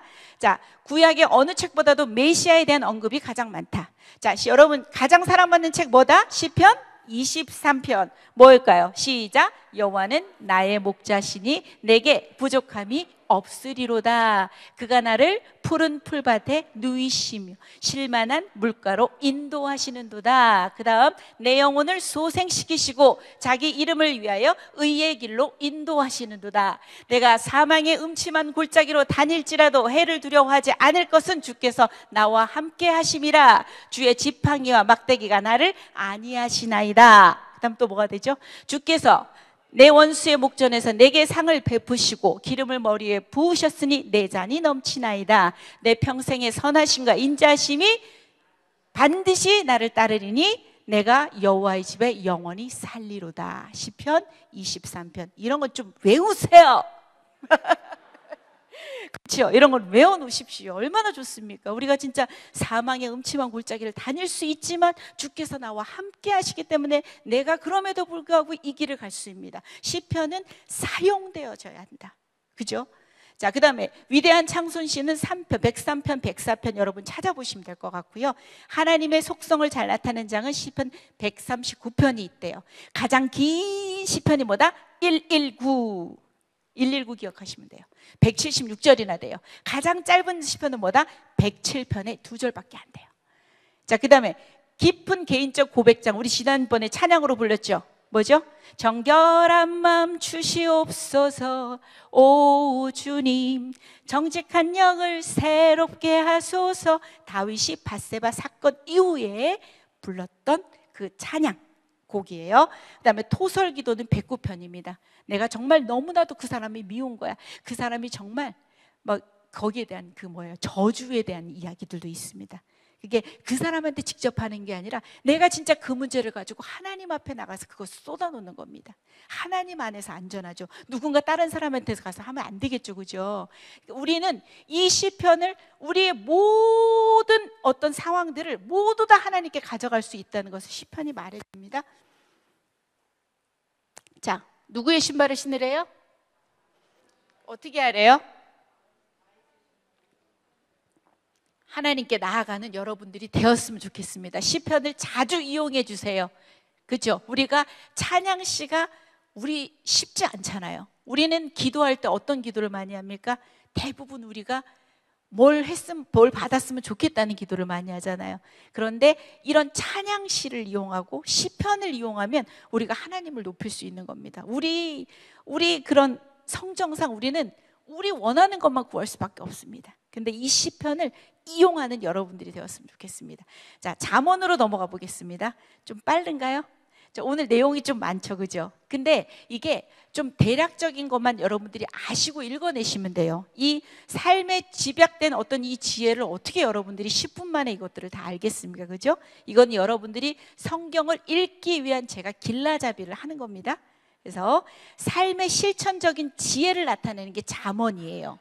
자, 잠자가 무슨 잠일 것 같아요? 바늘잠 맞아요. 찌를잠, 바늘잠. 그래서 잠언은 뭐냐면 이렇게 톡 쏘는 가르침입니다. 이렇게 톡 쏘는 가르침이 바로 잠언이에요. 그래서 핵심 구절. 자, 요거 여경지근 시작.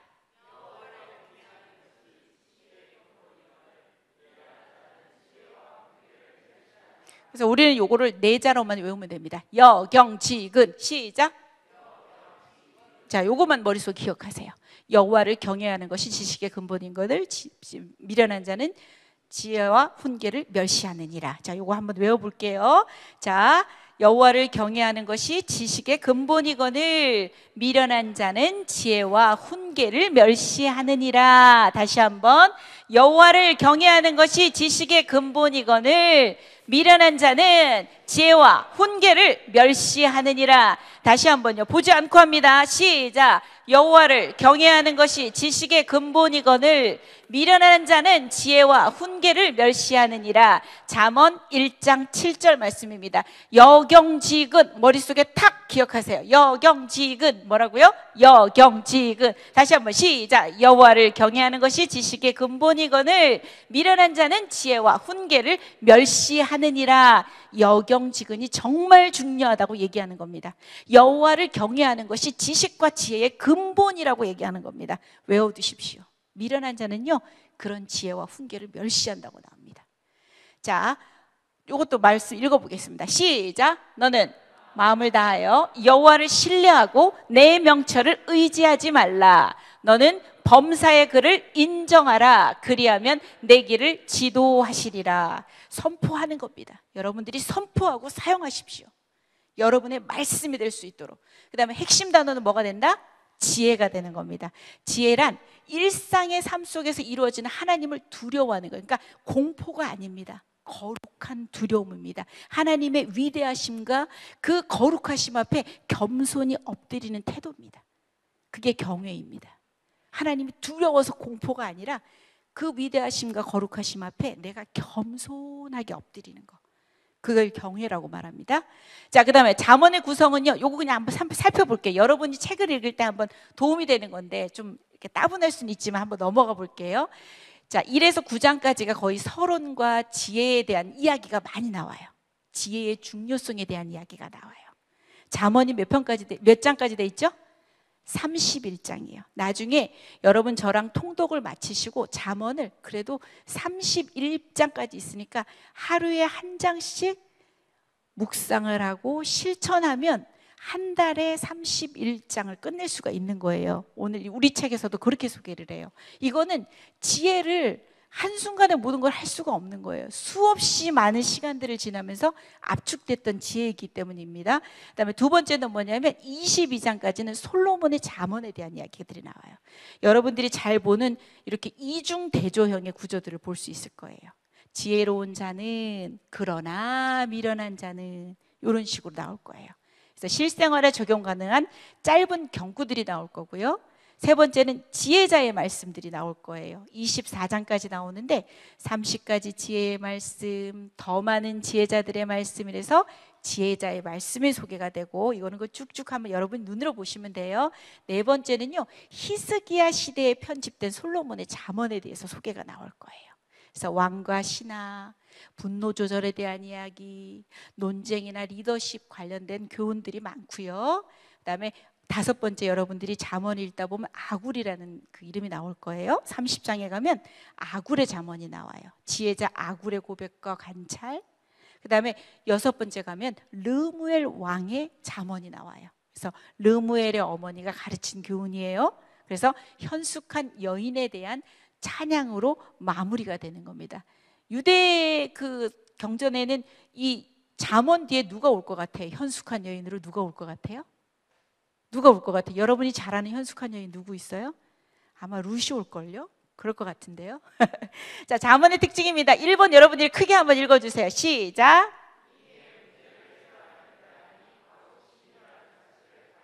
우리가 인이도 배웠고 신이도 배웠죠?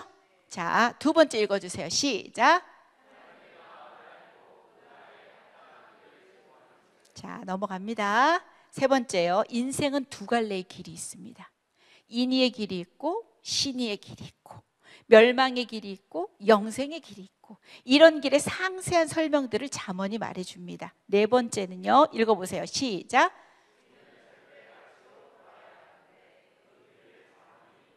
현대는 포스트 모더니즘으로 절대 진리가 없다고 말해요. 그러나 절대 가치로 돌아가야 하는 게 바로 그 길이 잠언이라고 얘기해 줍니다. 그다음에 잠언은 구약의 야고보서와도 같아요. 우리가 신약에서 야고보서가 무엇을 강조하죠? 실천을 강조하잖아요. 행함이 없는 믿음은 어떤 믿음이다? 죽은 믿음이다. 그래서 구약의 야고보서다. 단순히 읽고 묵상으로 끝내면 안 된다. 살아내야 된다. 31장 구성이니까 하루에 한 장씩 묵상하고 한번 실천해 보자. 그다음에 10계명의 시행 세칙이라고도 할 수 있다. 이렇게 나옵니다. 자, 어때요? 벌써 이렇게 시편 잠언까지 왔는데 그죠? 그냥 요거는 여러분들이 이 시가서 지혜서잖아요. 그러니까 저는 이렇게 개요적인 면들을 이렇게 알려드리는 겁니다. 그래서 시편 지났고 잠언 지났고 그죠? 그다음에 이제 뭐가 나온다고요? 아가서입니다. Song of Songs입니다. 자, 요걸 뭐라고 하냐면 노래 중에 노래란 얘기는 무슨 노래라? 최고의 노래란 얘기입니다. 최고의 노래입니다. 여러분들이 이게 성경책이 아니라고 읽으시면요 상당히 에로틱합니다. 그 다음에 아주 육감적이고 관능적이고요. 어떻게 보면 아유 은혜가 달아난다, 아이고 망측스러워라 막 이렇게 나올 수가 있어요. 그러나 우리가 요거를 볼 때는 어떤 관점으로 봐야 되는지 조금 이따 볼게요. 사랑이 싹이 트고 사랑이 커지는 이야기들이 나올 거예요. 요거는 방법이 없어요. 여러분들이 읽으시고 여러분들이 느껴보셔야 되는 거예요. 제가 설명을 해준다 할지라도 입이 짧은 제가 설명한다 해서 여러분들이 감동을 먹거나 여러분들에게 말씀이 안 될 거예요. 그래서 사랑의 이야기인데요. 자, 한번 핵심 구절 여러분들이 큰 소리로 한번 읽어보겠습니다. 시작.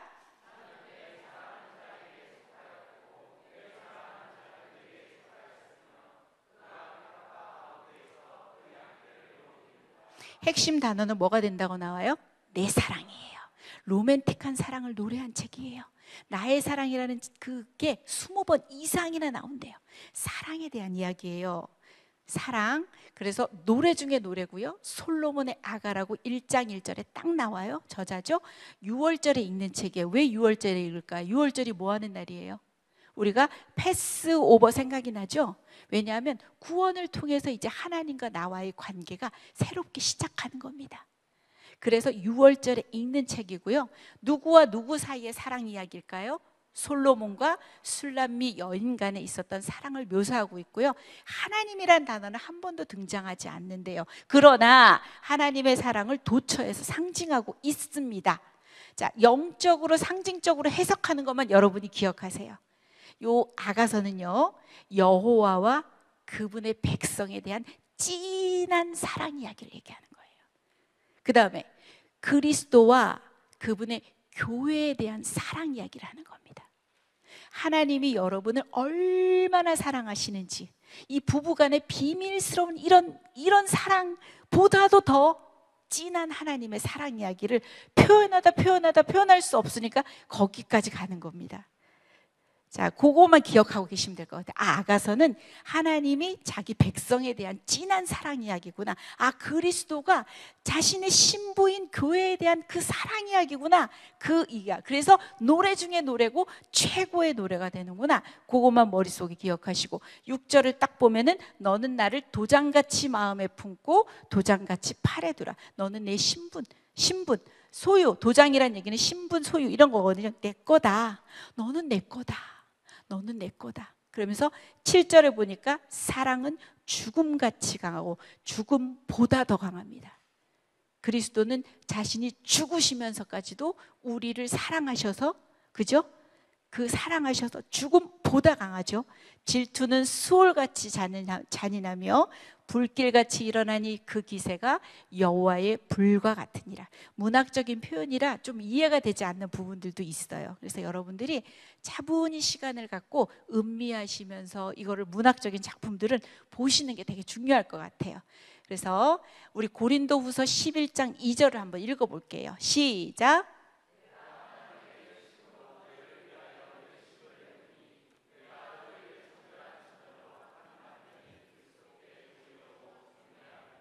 우리가 누구래요?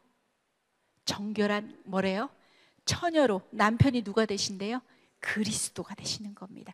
그리스도가 교회를 향한 그 사랑입니다. 두 번째 거 한번 19장 7절 한번 계시록 읽어볼까요? 시작.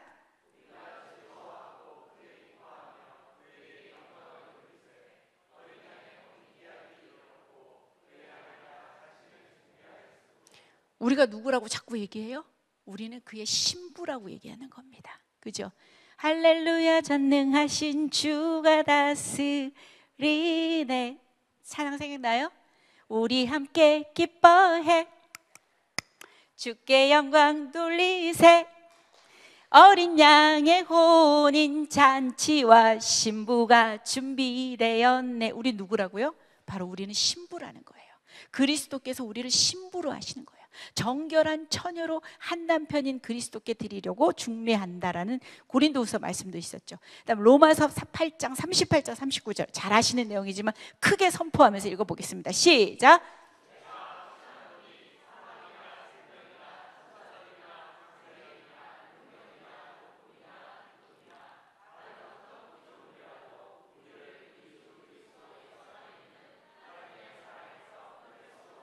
아까 아가서 끝에 말씀 뭐예요? 사랑은 뭐보다 죽음 같이 강하다고 그랬죠? 죽음보다 강한 겁니다. 그 어떤 죽음도 생명도 천사도 장래도 능력도 높음도 기쁨도 다른 어떤 피조물도 그것들이 우리를 그리스도의 사랑에서 절대 어떻게 할 수 없다? 끊어낼 수 없다는 것을 얘기하는 겁니다. 자, 그래서 우리 요 찬양도 말지 알죠? 밑에 있는 후렴만 해볼까요? 나의 사랑, 나의 사랑, 나의 어여쁜 자야, 일어나 함께 가자. 나의 사랑, 나의 사랑, 나의 어여쁜 자야, 일어나 함께 가자. 주님이 계속 이렇게 여러분을 초청하시는 겁니다. 내 사랑아, 내 사랑아, 같이 가자. 일어나서 같이 가자. 그러면서 표현들을 한번 계속 보십시오. 왼팔로 우리 머리를 고이시고 오른팔로 우리를 안으시고 뭐 이런 표현들도 많이 나와요. 너는 내게 속했다. 그런 표현들도 나오고, 그 와스프 문학이라고 해서 4장이나 5장, 7장에 가면 몸에 대한 그 신체 표현들이 쫙 나올 거예요. 그러면서 뭐 망측스럽기도 한 표현들이 있을 수도 있지만 그게 정말 너무 예쁘다는 거예요. 우리한테 나의 사랑, 나의 사랑, 나의 어여쁜 자야, 일어나서 가자. 함께 가자. 내가 죽음보다도 더 강하게 너를 사랑한다. 그래서 내가 너를 위해 죽었고 너에게 그 생명을 주는 것이고. 그러니까 노래 중에 노래, 최고의 노래. 어떤 육감적이고 에로틱한 게 아니라 그리스도가 우리를 얼마나 사랑하시는지, 하나님이 우리를 얼마나 사랑하신지의 관점으로 여러분들이 아가서를 보시면 많은 은혜가 될 것 같아요. 그다음에 이제 마지막입니다. 전도서 왔어요. 이제 마지막입니다. 자, 참된 행복을 찾는 겁니다. 맞죠? 참된 행복을 찾는 게 전도서의 내용입니다. 자, 전도자, 그래서 코헬렛이라고도 하죠. 그죠? 설교자. 그런데 전통적으로 보면은 솔로몬을 저자로 보기도 합니다.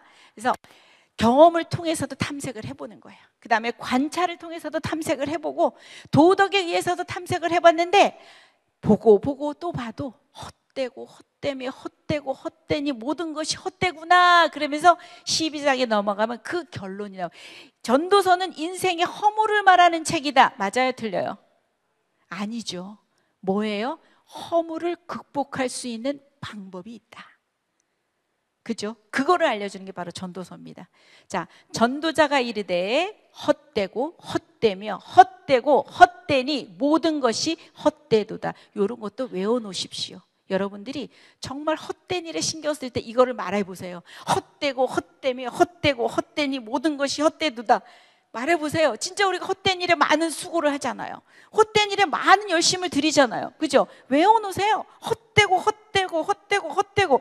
그러면 우리가 그 헛된 것을 안 해야 되는 게 맞지 않습니까? 그죠? 근데 전도자가 이르되 끝에도 그렇게 끝납니다. 거의 수미상관이라 해가지고 처음 시작도 끝도 헛되고 헛되고 헛되고 헛되며 모든 것이 헛되도다 라고 얘기가 나오고요. 핵심 단어가 그래서 뭐가 된다? 헛됨이 되는 겁니다. 의미 없고, 그 다음에 쓸데없는 것. 몇 번이나 나온다고요? 30번 이상씩이나 나온 겁니다. 누가 지었습니까? 솔로몬이요. 자, 전통적으로는 솔로몬으로 보는데요. 코헬렛, 전도자, 설교자라고도 얘기를 하는데요. 자, 내가 만약에 여러분 인생이 참으로 헛되요? 참으로 헛되니까 돈도 뭐 필요 없어요. 그다음 명예도 필요 없고요. 그럼 여러분 믿으실래요? 안 믿잖아요. 네가 인생을 살아봤어? 네가 몇 년 살았다고 그런 얘기를 하냐? 근데 솔로몬은 다르잖아요. 우리 봤잖아. 앞에서 봤지? 처첩이 몇 명이야? 하나님께 지혜를 달라고 했더니 아내를 1000명이나 주셨어. 그죠? 그냥 더불어서. 이건 웃으라고 하는 얘기입니다. 또 이거 다큐로 받아들이시면 안 돼요. 네. 그러면 안 돼요. 자, 다 주신 거야. 그러니까 지혜도 있어 봤어. 그 다음에 탐욕도 많이 있었지. 막 수고도 많이 했고, 지혜 엄청났지. 부인도 있어 봤어. 금도 엄청나. 23톤이나 되는 게 1년에 그렇게 들어와. 모든 부귀영화 다 누려봤는데 알고 보니까 어떠더라? 헛되더라. 그러니까 이 전도서는 인생 초기일까요? 중반일까요? 말기일까요? 솔로몬의 말기가 되는 겁니다. 솔로몬의 참회록과도 같은 이야기입니다. 그죠? 살아보니까 그거 정말 다 헛되더라. 솔로몬이 말한 거라면 여러분 믿으셔도 됩니다. 제가 말한 건 안 믿으셔도 되는데, 헛되고 헛되며 모든 것이 헛되도다 1장 2절에 나오고, 그 다음에 목적이 뭐라가 된다고요? 해 아래의 삶이 아니라 뭐다? 해 위의 삶을 강조하는 겁니다. 인생의 허물을 말하는 것이 아니라 그거 위에 하나님을 바라보는 삶에 대해서 얘기하는 겁니다. 경외하는 삶에 대해서 얘기하는 게 전도서지, 전도서를 잘못 보시고 헛되니까 여러분들 아무것도 안 하시고 이러면 안 되시는 거예요. 그죠? 그 다음에 전도서 보십시오. 인생의 허물을 말하는 책이 아니래죠. 뭐래요? 인간이 어떻게 참된 행복과 선을 추구할 수 있는가를 가르쳐주는 거예요. 어떤 게 정말 행복일까? 어떤 게 정말 참된 선일까? 그 다음에 하나님이 없을 때 삶이 얼마나 무익한지를 여러분들에게 보여줍니다. 그 다음에 어디로 돌아가야 된다? 신의로 돌아가는 것만이 헛됨의 문제를 해결한다고 전도서는 얘기합니다. 자, 해 아래서의 삶이 있고 아들 아래서의 삶이 있습니다. 제가 위의 것을 얘기를 하면 여러분들 밑에 것을 크게 선포해 주시면 됩니다. 해 아래서 행하는 모든 일을 보았노라. 보라, 모두 다 헛되어. 시작. 여러분들의 수고는 주 안에 있으면 헛되지 않습니다. 그죠? 주 밖에 있으면 헛될 수 있습니다. 자, 그 다음 선포합니다. 해 아래는 새 것이 없나니. 시작.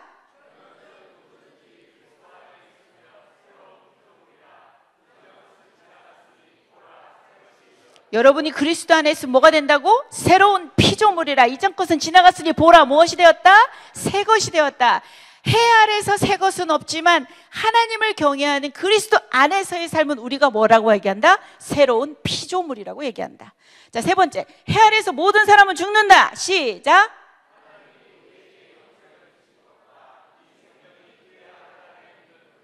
여러분은 무엇을 가진 자다? 영생을 가집니다. 모든 사람은 죽습니다. 그렇지만 그 뒤에는 뭐가 있다? 심판이 있다. 그렇지만 우리는 심판을 받는다, 안 받는다? 안 받는다. 아들 아래서의 삶입니다. 그죠? 자, 기억하라. 자, 12장 1절에 가잖아요. 너는 청년의 때에 너의 창조주를 기억하라고 나옵니다. 누구를 기억하라? 너의 창조주를 기억하라. 자, 13절에 가면은 뭐가 나오냐면 결론이 나옵니다. 자, 일의 결국을 다 들어봤어. 그랬더니 뭐가 정답이라는 거야? 노란색 읽어주세요. 시작. 이것이 모든 사람의 본분입니다. 뭐를 하라는 거야? 경외한다. 자, 넷째 사자성어 뭐다? 여경지근. 여호와를 경외하는 것이 지식의 근본이거늘.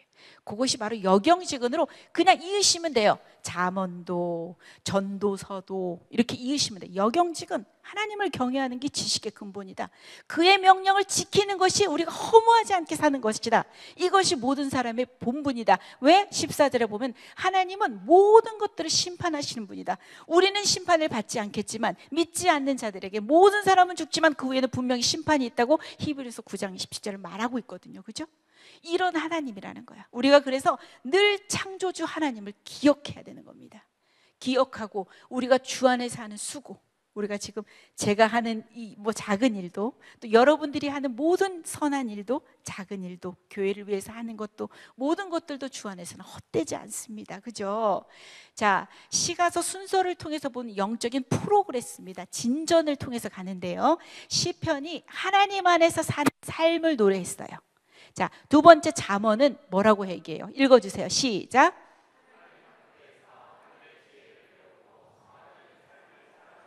조금 전에 우리가 전도서가 이제 솔로몬의 말기라고 보면은, 그죠? 노년기라고 보면은 이 잠언은 아마 중년기쯤 될 겁니다. 그죠? 지혜에 대한 이야기 나오는 거예요. 아가는 어디가 될 것 같아요? 젊잖아요. 사랑이잖아요. 어디가 될 것 같아요? 초반기가 될 것 같아요. 아가서 6장 8절을 보면 처첩의 수가 작습니다. 처첩은 늘어날까요? 줄어들까요? 늘어나겠죠. 아가서에는 작아요. 근데 전도서에 가잖아요. 내가 1000명을 만나봤는데 그래도 내가 만족이 안 된다. 내가 그래도 내 진정한 사랑을 찾지 못했다. 이러면서 나오거든요. 그러니까 이런 그 시대도 있겠지만 이 전도서는 또 뭐냐면 우리의 마음과 생각을 해 아래 두지 말고 높은 곳에, 하늘의 높은 곳에 두라는 것을 배우고요. 아가서는 순전한 사랑으로 그리스도와 연합하는 법을 배운다.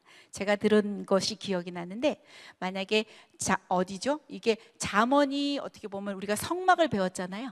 성막 배웠잖아요.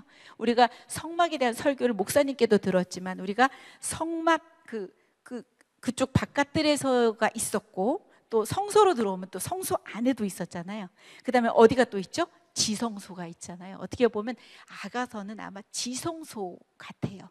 그리스도와 교회에 대한 그 사랑, 하나님과 나에 대한 그 사랑, 연합, 이런 것들이 여러분 책에 기록된 걸 제가 그대로 갖다 한 거예요. 그래서 아가서는 순전한 사랑으로 그리스도와 연합하는, 그 다음에 법을 배운다, 이렇게 나오네요. 역대기하는 여러분들이 그냥 머릿속에 뭐냐면 오늘 나왔던 것이기 때문에 제가 그냥 한번 설명해 드릴게요. 왜냐하면 이거는 반복이 되기 때문에 여러분들이 굳이. 그래서 1에서 9장까지가 솔로몬의 통치 40년이라는 것만 기억을 하고 있으면 돼. 열왕기상은 어떻게 됐죠? 어디까지 간다? 젓가락장? 11장까지가 솔로몬의 이야기다. 역대하는 몇 장까지 간다? 9장까지가 솔로몬의 통치다. 어차피 이번에 포로가 되기까지 유다 왕국의 역사는 분열 왕국으로 넘어가야 돼요. 그래서 소개만 해주는 거예요. 그래서 이렇게 넘어갈 거거든요.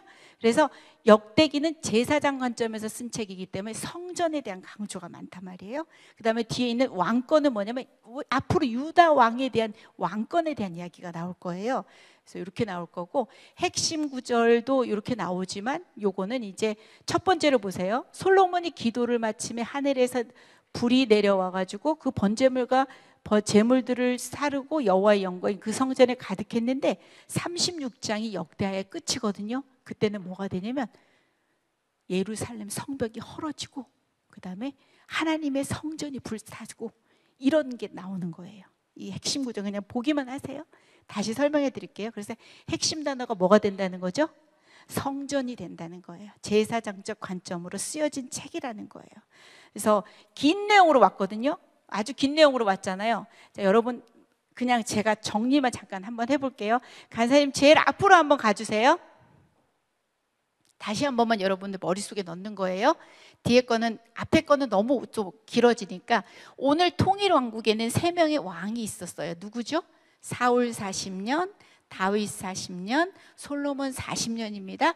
자, 사무엘 상에 3명의 인물이 있었죠. 누가 되죠? 사무엘, 사울, 다윗이 되죠. 아직 다윗은 왕이 안 됐어요. 사무엘 하는 누구에 대한 이야기라고 그랬죠? 온통 다윗에 대한 스토리다. 사무엘 하와 세트가 누구다? 역대상이다. 다른 점이 있다면 족보가 들어간다. 그죠? 그 다음에 성전을 강조한다. 예배를 강조한다. 자, 오늘 나온 솔로몬은 어디까지 간다? 열왕기상에 아버지가 사무엘 하에서 11장을 못 넘겼어? 열왕기상도 몇 장을 못 넘겨? 11장 못 넘겨. 솔로몬 40년 통치야. 거기에 대한 세트는 뭐가 된다? 역대기 하에 1에서 9장까지 솔로몬의 40년 통치가 나오는 겁니다. 그래서 오늘은 통일왕국을 전부 다 마치는 거예요. 마지막 장으로 가주세요. 어우, 정확합니다. 9시 반이에요. 자, 그래서 여러분들 오늘 가면요, 열왕기상 11장 못 넘긴다 그랬죠? 자, 솔로몬의 빛과 그림자의 그 면을 여러분들이 읽으실 거예요.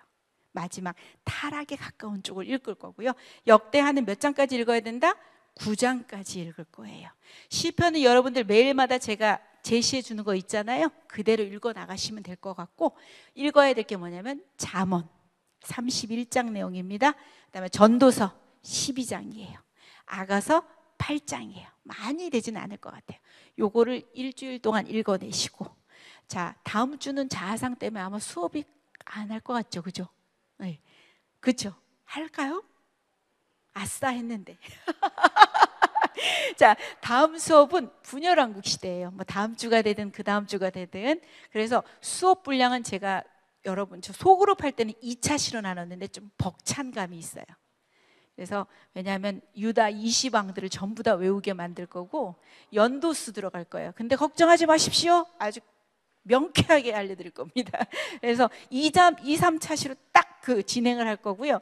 왜 어렵냐면 선지자서들을 각각에 끼워 넣는 것들이 있을 거예요. 근데 왕을 외우고 선지자서들을 딱 배치를 하면 분열왕국 하나도 어렵지 않아요. 그래서 3차시, 길게는 3차시, 짧게는 2차시인데 거의 아마 3차시까지 여러분들이 아마 가게 될 것 같아요. 그래서 이렇게 숙제와 여러분들이 다음 배울 것들을 예고해 드렸습니다. 자, 어떻게 오늘 수업 그래도 좀 많았지만 어땠어요? 괜찮았어요? 네, 수고하셨습니다.